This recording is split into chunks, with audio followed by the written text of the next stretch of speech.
So in earlier video we have discussed about autoencoders and basically variational autoencoder, and now we will talk about here basically GANs, that is generative adversarial network, and variational autoencoder. So this is the common concept of autoencoder. Here we have seen earlier, this is your molecular structure or image, or this is your smile string. Encoder will convert this into latent space along with two vectors dedicated for mean vector and standard deviation vector. So this will be a Gaussian distribution. From any of this area you may pick the sample, or you go for picking the uh, any of the point from this latent space. You will decode it and it will give some structure almost similar to the input, or its higher variation or higher version will be there.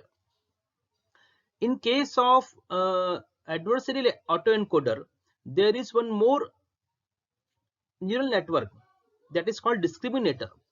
So the major difference between adversarial autoencoder and variational autoencoder is that in adversarial autoencoder, an additional discriminator, this one, additional discriminator neural network is added into the architecture, and this discriminate the images based on the given inputs.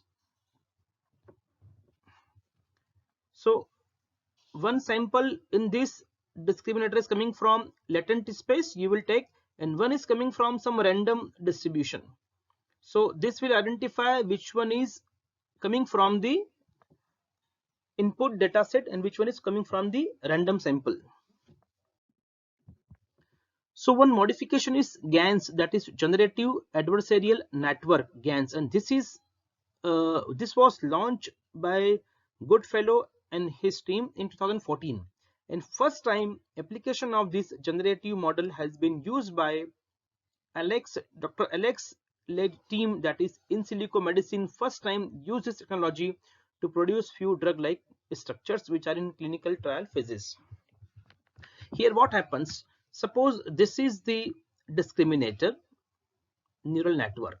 It will get two type of inputs. One is actual images, real data set, which is genuine, which we need, which is ground truth, and one will be given to it from generator. So generator will generate similar looking images or similar looking output from some random noise. Random samples will be there, and generator will generate few structures which may be prima facie similar to real faces. Then discriminator will study and it will tell, no, this is fake or real. This means the one which is coming from generator may be either real or fake. Real means 1, fake means 0, a binary classification. It means discriminator has been trained on both the images. These are real images and these are fake images. So what is the role of generator? I will discuss later in this section. So where is the application of GANs or adversarial autoencoder? We know about deep fakes to produce images which are almost similar to the images we are intending, the natural voice generation like Google duplex concept, music generation, music synthesis entirely in the system based on few input type of music, smart reply, compose, and others. These all are the applications of GANs, that is generative adversarial network. GAN takes a different approach to learning than other types of neural network.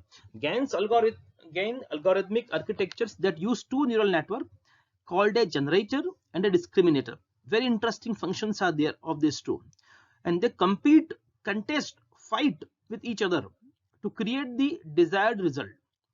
The generator's work is to generate a realistic looking fake images, while the discriminator's job is to differentiate between real images and fake images. If both are functioning at high levels, the result is images that are seemingly identical real life photos.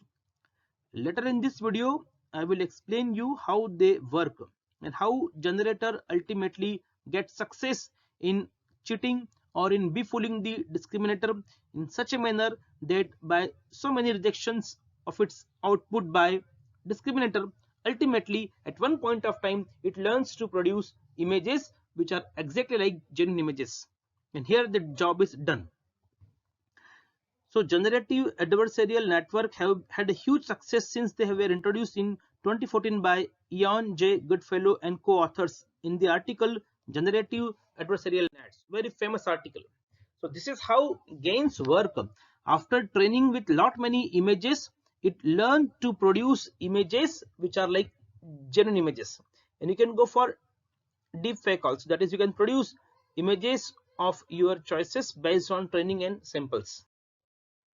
The GAN is based on a smart idea where two different networks are pitted against each other with the goal of getting one network to create new samples, that is generator, that are different from the training data but still close enough that the other network cannot differentiate which are synthetic and which belong to the original training set. So this is the discriminator.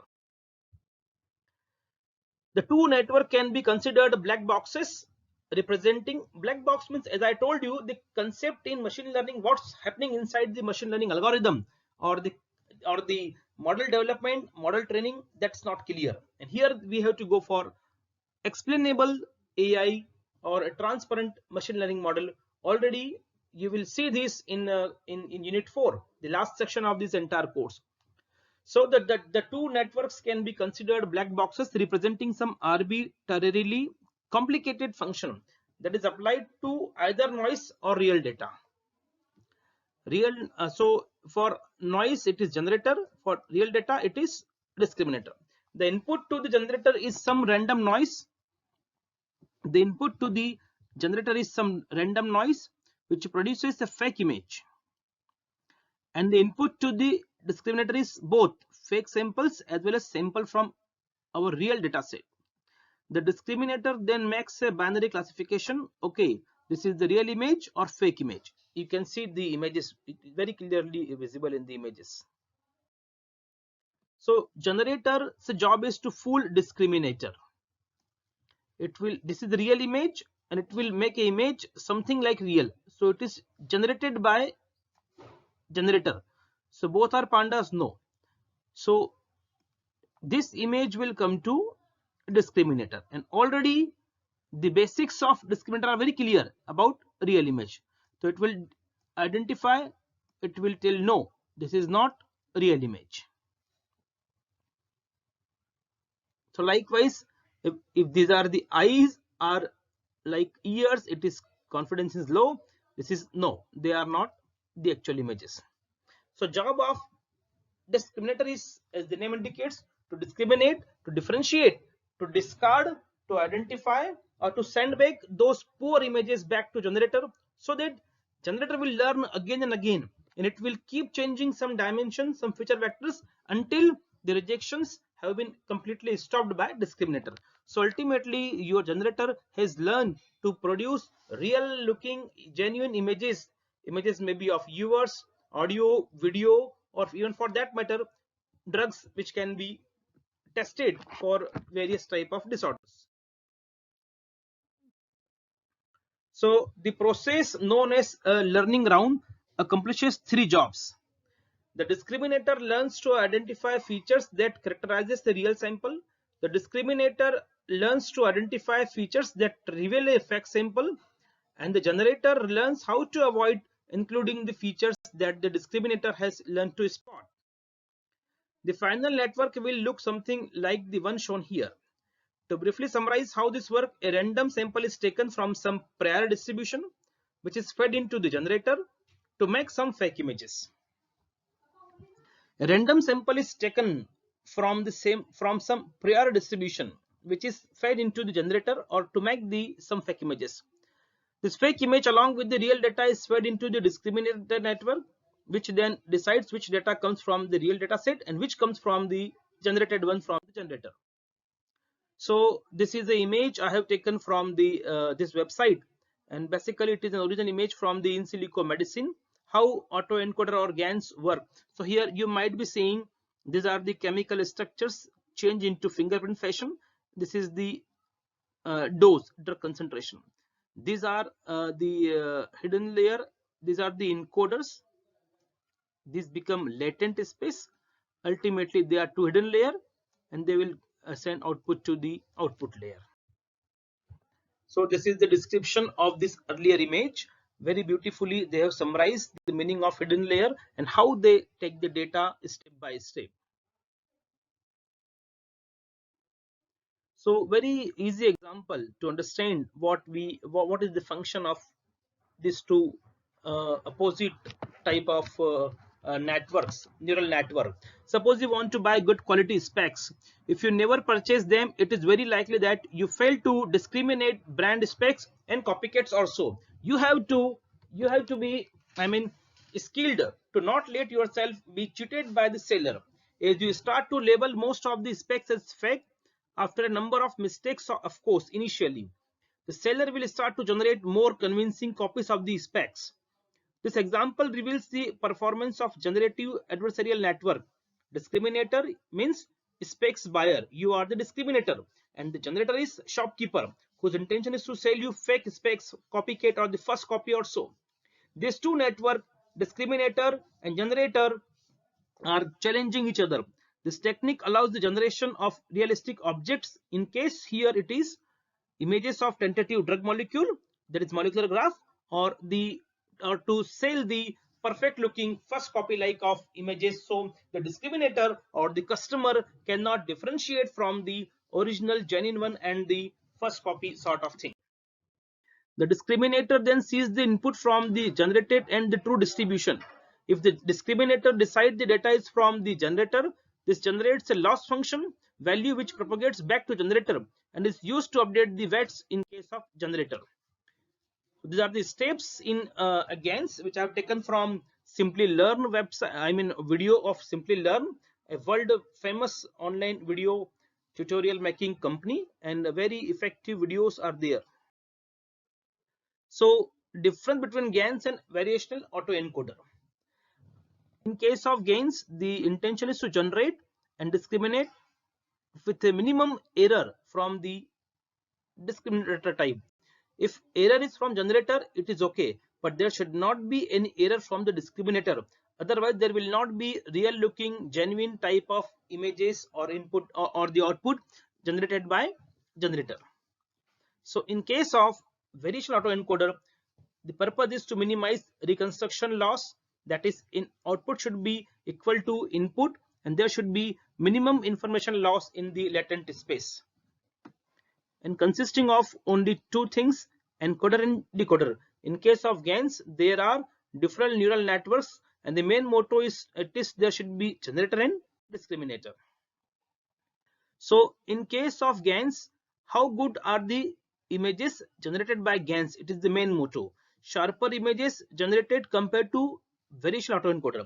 In case of variation autoencoder, reconstruction loss which makes sure our output is similar to input images. Latent loss means vector takes fixed range of values. So now we will summarize the entire autoencoder from drug discovery point of view. So very beautiful image I have taken from internet. This is the case of simple autoencoder. Only one point has been created by encoder. In case of variational autoencoder or adversarial autoencoder, there is complete probability distribution. There is what we call it normal distribution pattern. So while autoencoder reduce the input, this is your input, or only simple point is there to a single point in space.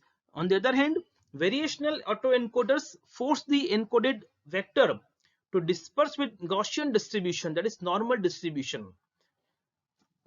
As a result, we can achieve better quality feature extraction in case of variation autoencoder. It performs a different measurement between the probability distribution. When loss function gets smaller, the closer the vector space to the normal distribution. If the loss is small, it means the vector space is close to normal distribution. Now, generative adversarial network are used to generate things that didn't exist before. So it is used for de novo type of drug designing or entirely new type of audio, video, music, image creation. They are used to generate things that didn't exist before. At the same time, it makes more sense to use VAE to create different types of the same kind of information, drug, image, and sound. So generative model can generate entirely new molecule, and for different shades or variations in your input, you can go for use of VAE. Now, character strings, for example, smiles can be encoded into vector using recurrent neural network. Already we have discussed. Sequential learning can be performed using 1D CNN or RNN in the encoder part and RNN in decoder part. RNN or gated recurrent unit in the last layer predicts which character should be where. Already we have seen how sentences, statements, or chemical structures are produced by recurrent neural network in a sequential manner by making different tokens and checking them for entire probability distribution. Now, what are the benefits of generative machine learning models? A molecular representation scheme that is continuous, data driven, and can easily be converted to a machine readable molecule has several advantages. So, for example, these are the property of a drug like molecule, and through deep generative model you can directly make promising drug molecule. Already we have discussed there are two cases, QSAR and inverse or reverse QSAR, that is de novo drug designing using deep learning model. So in case of traditional or classical QSAR, you have to check the physiochemical properties and you have to check whether the particular drug candidate or drug like molecule can drug the protein or it can attach to the receptor or not. On the other hand, inverse QSAR, that is de novo drug design through deep learning model, you can directly generate those molecules which are having desired physicochemical property, and in that manner directly you can produce those ligands which can drug the target receptors. This is the beauty of what we call it generative models. This particular screenshot I have taken while watching a video with the title Discovering New Molecules Using Graph Neural Network by Rocchio Mercado. I am thankful to this video and this lady who is expert in this concept.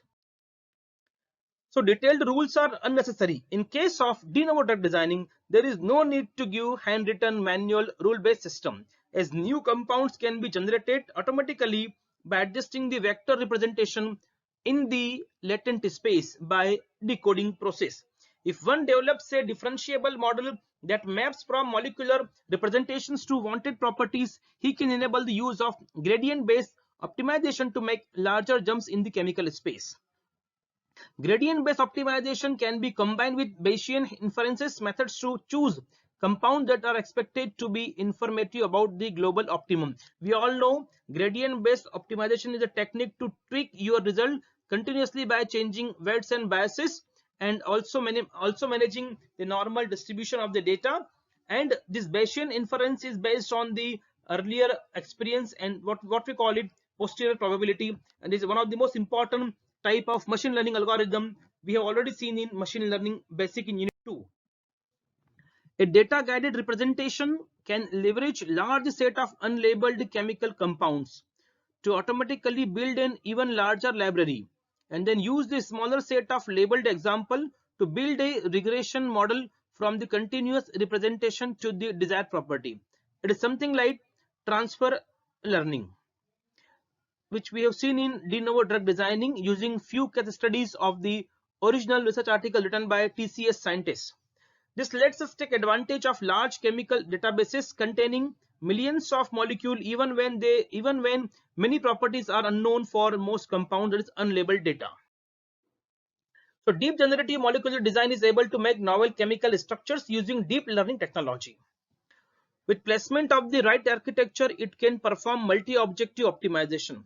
One very breakthrough article was written by the scientists and people in the Harvard universities. In Harvard University by Aspuru Guzik as a leader. In this paper, the team has described for the first time a specific deep neural network architecture called a variational autoencoder. Already we are discussing it, which is trained on many chemical structures and a few molecular property. So it is conditional. Again, it is conditional. Not only they have trained neural network to make molecule, but they simultaneously trained to make molecule which are having some desired properties. So already we have seen one more part is there, predictor, that is the property predictor. an encoder that converts a one-dimensional molecule representation, that is SMILES, into a fixed length vector which is stored in the latent space. Already we have seen a decoder whose job is to generate novel, realistic, synthetic samples from above latent space or representation. Finally, to convert into SMILE code. And a predictor, this is new thing. A predictor, basically a multi-layer perceptron, a simple type of neural network attached with the autoencoder, which will predict a specific property from the encoded molecule, and through a Gaussian based procedure, continuous optimization will be there in preferred direction. So you will go for a coarse to fine adjustment, the way we adjust the knobs of microscope while seeing the object on the slide. In similar manner, you will choose one random molecule from the latent space. It will be coarse selection. Now you will go to left to right, that is coarse to fine direction.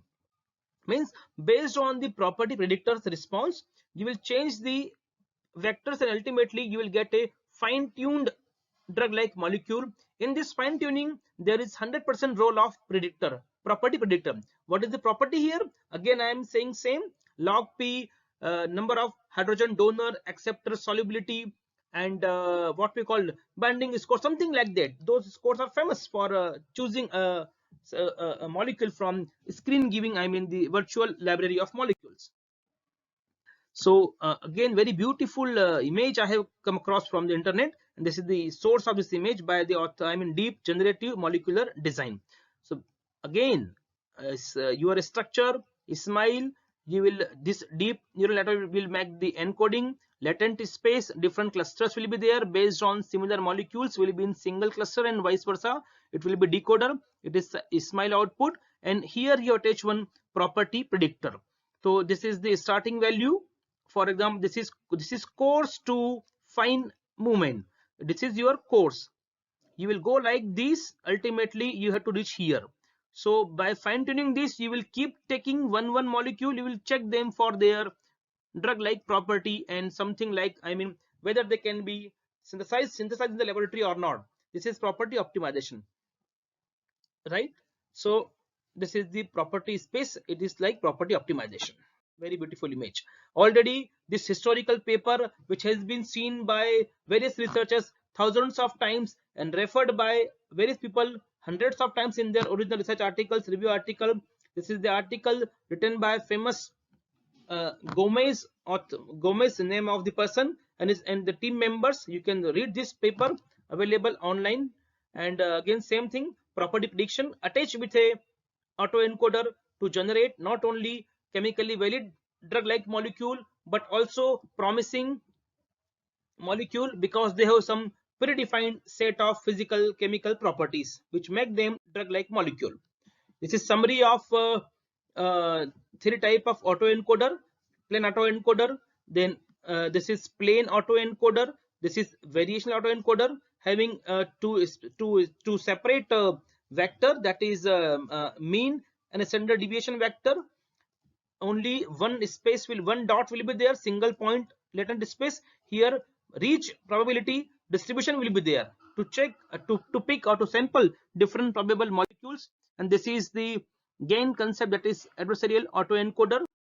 And already we have seen all this. The last image I will read it.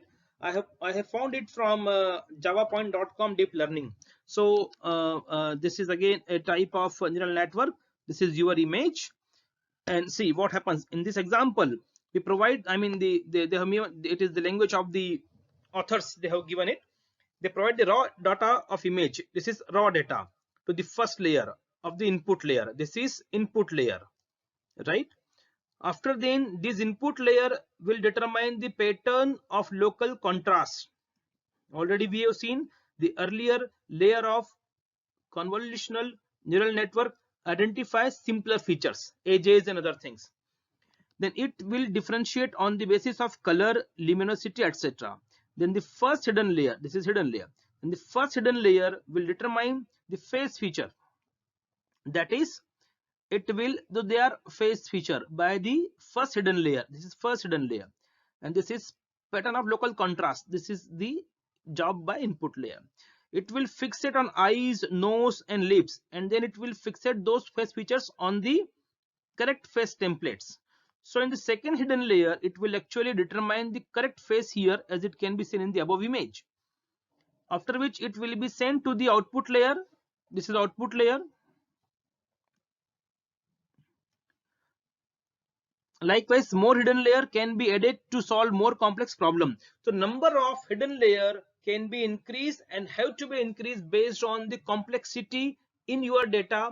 More and more non-collinearities will be there in your data, and depending on huge data set, you have to add more hidden layers, because all the calculations which make output from input depends only on the processes going in different individual neurons or node in the hidden layer. In this way, you can identify, you can make images, and you can classify images. With this, we finish another important concept in deep learning, that is generative type of machine deep learning models, which are of like GANs. Thank you very much.